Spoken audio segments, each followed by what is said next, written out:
That gets the win of the bragging rights over USA. Let's talk about our performance of the night now. Big story going into the Lakers game against the Trailblazers. It was all LeBron. There was no Luka Doncic coming off a back-to-back from the night before. Under 8 minutes left in the second. Lakers lead. Find James. Why not? 55-47 going into the second half. All this was, friends, is another example of how LeBron ages backwards. 78-77 after the third quarter. Again, this coming on a back-to-back. Fourth quarter, just under 10 minutes remaining. James, again, knocks down the three. Lakers up 5. Then, he was hitting from deep last night. So deep, put the hoop to sleep. What do you know what I did there? I see what you did there. James, 40 points, 4 assists, 8 rebounds, passes Michael Jordan with multiple 40-point games at the age of 40. And look, the second 40-point game for LeBron since turning 40. That's more than the rest of the NBA. I just mentioned Michael Jordan. That's pretty good company for him. Overall, it's the 79th career 40-point game, tying with Allen Iverson for 6th most in NBA history. Back for some basketball conversation. Yes, Damian Woody's going to hang out for this. Tim McMahon, Tim Bontemps. I want to zoom out before we zoom in, Brian Windhorst. How do you put into perspective what we're seeing night to night from a 40-year-old LeBron James? Well, there's a lot of people, including LeBron, who just make an assumption at times that his career is near the end. And I'm not seeing much deterioration. And if you look at what he's done just since his 40th birthday on December 30th, he's averaging 26 points, 9 rebounds, 8 assists, shooting 54% from the field, 44% from 3. That's over 22 games. That's not a good week. He is not slowing down. The Lakers are 14-8 in those games. He has been absolutely awesome since his 40th birthday. And look, I know Luka is the story of the Lakers both now and into the future, but LeBron is also playing fantastic basketball. We should recognize that as well. Yeah, he showed it again last night. It's funny he mentioned that, Tim Bontemps, when we look into the future of the Luka trade, but we are all going to focus on the present because it was just done. People think maybe this could be the catalyst to put them on a run. But why is that the wrong way to look at the Luka-LeBron situation right now, which is in the present? Well, you look at this team, and they've got Luka Doncic, LeBron James, and Austin Reeves, all guys who need to have the ball together to be successful, right? And you have 3 guys who need to have the ball that much. There's going to be diminishing returns. That's why we've seen when one of those guys isn't playing, the other 2 look really good, right? Because ultimately, it's hard to have all of 3 of them firing on all cylinders all at the same time. And without Anthony Davis on this team, yes, they've been on a great run. Yes, their defense has been good lately. I just don't see this team being able to play at the level defensively with this unbalanced roster to be able to be a real championship caliber team, despite the fact that LeBron still looks like a top 10 or whatever player in the league, and Luka Doncic is great, and Austin Reeves is good. There's just too much of an unbalanced nature to this team. Yeah, and look, we believe that this trade in the long run, Tim McMahon, is going to work out much better for the Lakers. Luka, 25 years old, still entering the prime of his career, and you've covered his career for the entire time. How well do you think he'll quickly be able to expect to assimilate with LeBron and the Lakers and really his role with this team, big picture?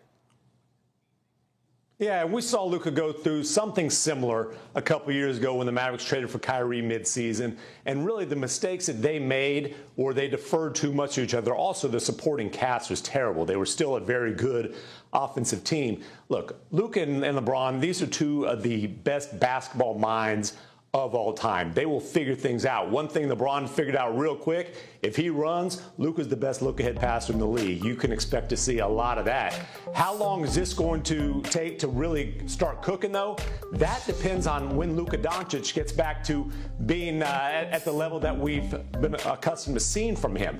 This is basically an early preseason stage for him, coming off the 4th calf strain he's had in a 2.5-year span, the longest absence that he's had. It's going to take him a little while to get his legs under him.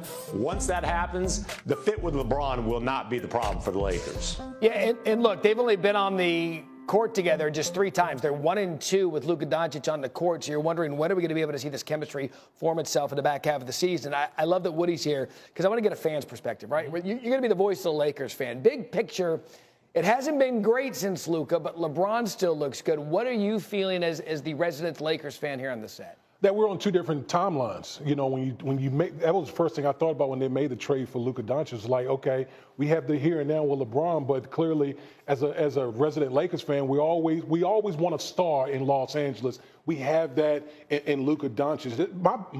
I don't even think the Lakers are contenders with how they're currently constructed right now. They're too small. They don't have any type of interior presence. And then I question, multiple guys are ball-dominant type of guys. How is that going to work out? So I don't think they're in a Western Conference with the OKCs, the Denver Nuggets. I don't see the Lakers coming out of that. I think my biggest thing from this whole, post-trade is, how much can Luka Doncic learn from LeBron as far as how to take care of yourself? Sure. I think that's the biggest thing. I mean, we're talking about one of the best players that I've ever seen in Luka Doncic, but he could self-sabotage himself by his conditioning. How is he going to do that, and how are the Lakers going to be able to surround Luka Doncic post-LeBron when he eventually, I don't know when it's going to happen, but when he eventually moves on? There is so much green juice and, gluten-free food in L.A. I think he's going to be fine. There's a juice bar around every corner in L.A. I think in terms of getting physically fit, he'll be fine. But not the same can be said for the Spurs yesterday as they announced that their star Victor Wembanyama, he's going to be shut down for the remainder of the season because of a deep vein thrombosis in his right shoulder, which is a form of a blood clot. The Spurs remain optimistic that Wembanyama will make a full recovery